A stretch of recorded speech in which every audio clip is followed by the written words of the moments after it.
ایک بچہ اپنے باپ سے کہہ رہا ہے آپ نے تو ساری زندگی باہر گزار دی، پیسے کمانا کون سا مشکل کام ہے، دکھ سکھ تو سارے اماں نے برداشت کیے، سکولوں میں وہ جاتی تھی، فلانا کام وہ کرتی تھی، فلانا کام۔ اب یہ سوچ اس کی ذاتی تو نہیں، یہ اس کو دی گئی ہے۔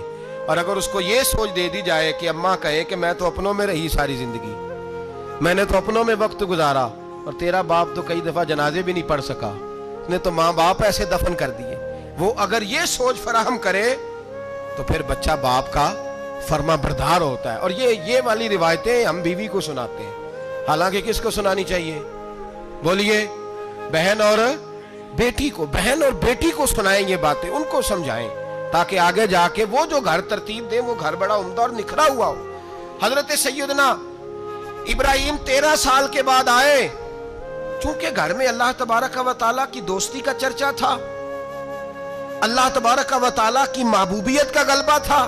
13 سال کے بعد فلما بالغ معہ سعیا، بیٹا جب اتنا بڑا ہوا کہ سال چلنے لگا، تو حضرت ابراہیم نے اپنے بیٹے کو بلا کے کہا بیٹا مجھے خواب آئی ہے، میں تجھے ذبح کر رہا ہوں، تیری کیا رضا ہے؟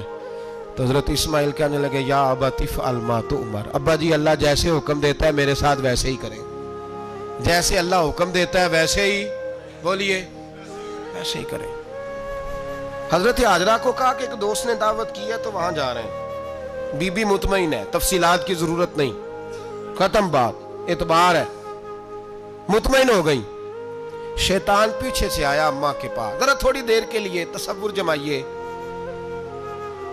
یہاں تو پڑوسن آ کے کوئی بات بتا دیتی ہے خاوند کے بارے میں تو کئی مہینے جھگڑا جاری رہتا ہے، پڑوسن محلے دار۔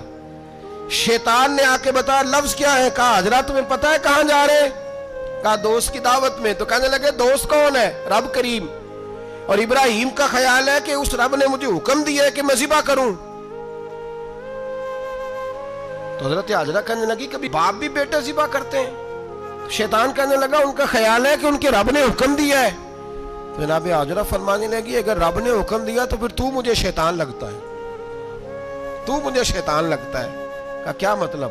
فرمانے لگی اگر رب کریم کا حکم ہے تو میرے پاس ایک اسماعیل ہے، اگر 1000 بھی ہوتے میں سارے اللہ کے راستے میں پیش کر دیتا، دے دیتی، مالک کا ہی تو ہے سارا کچھ، اسی کا ہے، اس میں لیت اللہ کی کیا گنجائش؟ حضرت سیدنا ابراہیم علیہ السلام نے بیٹے کے حلق پہ چھری رکھ بھی دی اور چھری چلا بھی دی، رکھ بھی دی، اور وہ تو اللہ کریم نے فرمایا یا ابراہیم قد صدقت الرؤیا، ابراہیم تو نے خواب سچا کر دکھایا، وہ قیامت تک تیرا نام رہے گا۔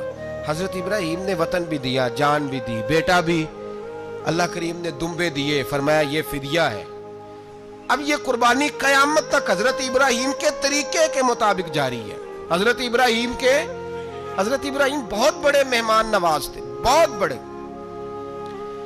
آپ جب مصر میں قیام تھا تو بڑے بڑے لمبے چوڑے لنگر پکتے تھے، لوگ آیا جایا کرتے تھے، بڑا تفصیل کے ساتھ کھانا ہوتا تھا۔ مہمان نوازی آپ کی خاص صفت مبارکہ ہے، ہمارے ہاں بھی مہمان نوازی ہوتی ہے امیروں کی، بلکہ اب تو مہمان نوازی اس طرح کی ہے کہ کل تیری میرے پاس دعوت ہے اور پرسوں میری تیرے پاس ہے، وہی امیروں میں وہ چکر رہتا ہے، پارٹیاں دوست ایک دوسرے کو ڈالتے ہیں، تیری طرف پارٹی تیری طرف، اور اسی انداز میں اب یہ عید آئے گی نا ٹکا پارٹیاں ہوں گی جگہ جگہ، اور لوگ سوال پوچھنے لگے ابھی سے، کہتے ہیں قربانی کا کتنا گوشت گھر رکھنا جائز ہے؟ قربانی کا کتنا گوشت گھر رکھنا جائز ہے؟ سارا ہی جی، اس لیے فریزر لے لے، فریج سے نہیں کام چلے گا، سارا ہی جہاز گھر رکھنا سارا ہی جائز ہے، رکھ لے۔ او خدا کے بندے، قربانی وہ بندہ دیتا ہے جو سارا سال ہی گوشت کھاتا ہے، صحیح کہہ رہا ہوں؟ قربانی صاحب نصاب، صاحب استطاعت بندہ دیتا ہے نا، تو وہ سارا سال ہی گوشت، تو سارا گھر میں رکھنا بھی جائز ہے، لیکن سارا دے دینا بھی۔ تو جو آ رہی ہے اس پہ کیوں توجہ کرتے ہو؟ جو دوسرا جائز ہے اس پہ کیوں نہیں عمل کرتے؟ سارا تقسیم کر دیں، بات ختم ہوئی۔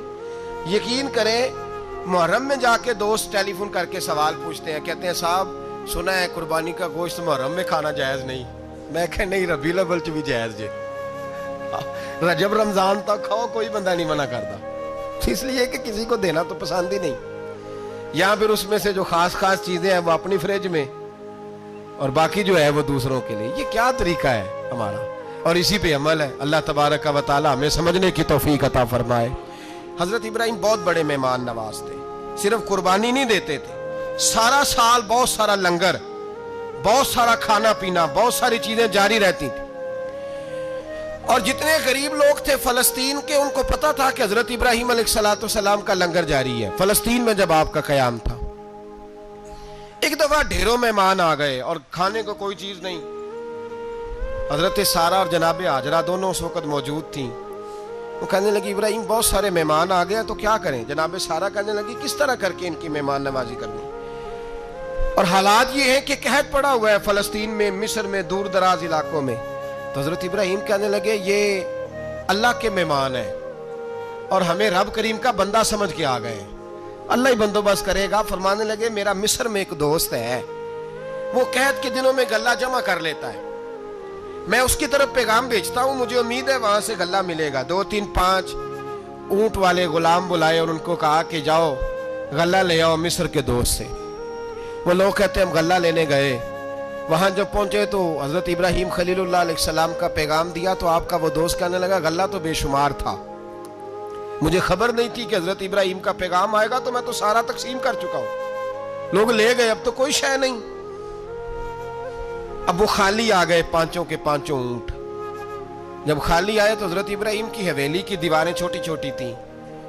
ان غلاموں میں سے, خادموں میں سے, آپ کے ان چاہنے والوں میں سے ایک کہنے لگا یار وہ غریب تو انتظار کر رہے ہوں گے کہ غلہ لینے گئے ہیں, ہمیں روٹی ملے گی. چھوٹی چھوٹی دیواریں ہیں, وہ جب دیکھیں گے نا خالی آ گئے تو انہیں تکلیف ہوگی. اس طرح کرو بوریوں میں ریت بھر لیتے ہیں, ریت بھر کے لے جاتے ہیں, بعد میں اندر رکھ کے انہیں سمجھا بہلا لیں گے یا حضرت ابراہیم کو بتائیں گے, وہ خود ہی ان لوگوں کی دل جوئی فرمائیں گے. اب غلہ کی جگہ ریت بھر کے اونٹوں پہ رکھ کے لائی گئی. لا کے بوریاں جب رکھ دی گئیں, حضرت ابراہیم علیہ السلام دوپہر کے وقت آرام فرما رہے تھے. بی بی سارہ اٹھی, کہتی ہیں جب میں نے دیکھا نا کہ بوریاں پہنچ گئی ہیں تو گئی, غلام کو ساتھ لیا اور اس کو جب کھولا نا تو کہتی اتنی حسین گندم میں نے پہلے کبھی دیکھی نہیں تھی, اتنا پیارا دانہ میں نے کبھی ملاحظہ ہی نہیں کیا تھا. فرماتی ہیں جب اس کو پیس کر چکی میں روٹیاں پکائیں تو خوشبو دور دور تک پھیل گئی, اعلیٰ غذا بنی.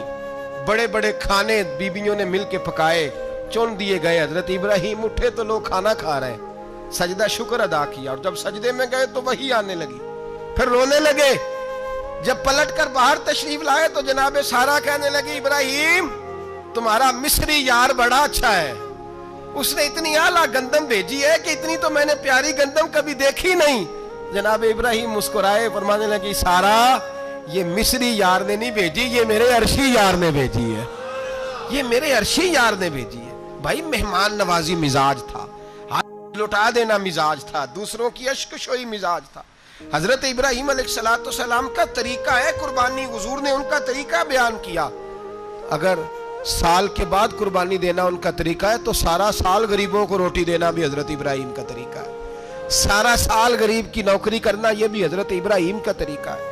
بھوکے کو کھانا کھلانا یہ بھی میرے مصطفیٰ کریم سید عالم صلی اللہ علیہ وسلم سے صحابہ نے پوچھا حضور بہترین مسلمان کون ہے, بہترین مسلمان؟ تو حضور نے فرمایا جو سلام لینے میں پہل کرے اور غریب کو روٹی کھلانے میں سب سے اچھا ہو, وہ بہترین مسلمان ہے, زبردست مسلمان.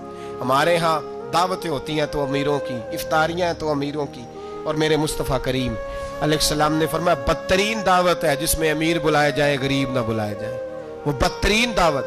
حضرت ابراہیم کا طریقہ رہا ساری زندگی مہمان نوازی. اور دوسرا ان کا مزاج تھا, اللہ سے پیار ہو گیا تھا نا. جب رب کریم سے محبت ہوتی ہے نا اور محبت کا احساس ہوتا ہے دل میں, پھر سجدے لمبے ہوتے ہیں. عام آدمی تو نماز بھی نہیں پڑھ سکتا, اسے خدا سے محبت ہوتی ہے وہ تہجد بھی نہیں چھوڑ سکتا. وہ یہ محبت کی بات ہے نا, جس کو پیار ہوتا ہے اس کی تہجد بھی ہے, اس کی اشراق بھی ہے, چاشت بھی ہے, اس کے عمرے بھی ہیں, اس کے حج بھی ہیں, اس کے بار بار کعبۃ اللہ کے دیدار بھی ہیں. یہ محبت الہی ہے, جوش مارتی. ان لوگ سجدہ کرتے ہیں تو اٹھتے ہی نہیں, اللہ کے بندوں سے پیار کرتے ہیں اللہ کی. حضرت ابراہیم کو رب کریم سے اتنی محبت تھی, اتنا پیار تھا کہ وہ آپ کی زندگی کے ہر پہلو سے چھلکتا تھا. ایک وقت ایسا آیا کہ اللہ تعالیٰ نے حضرت ابراہیم کو بہت زیادہ مال عطا فرمایا.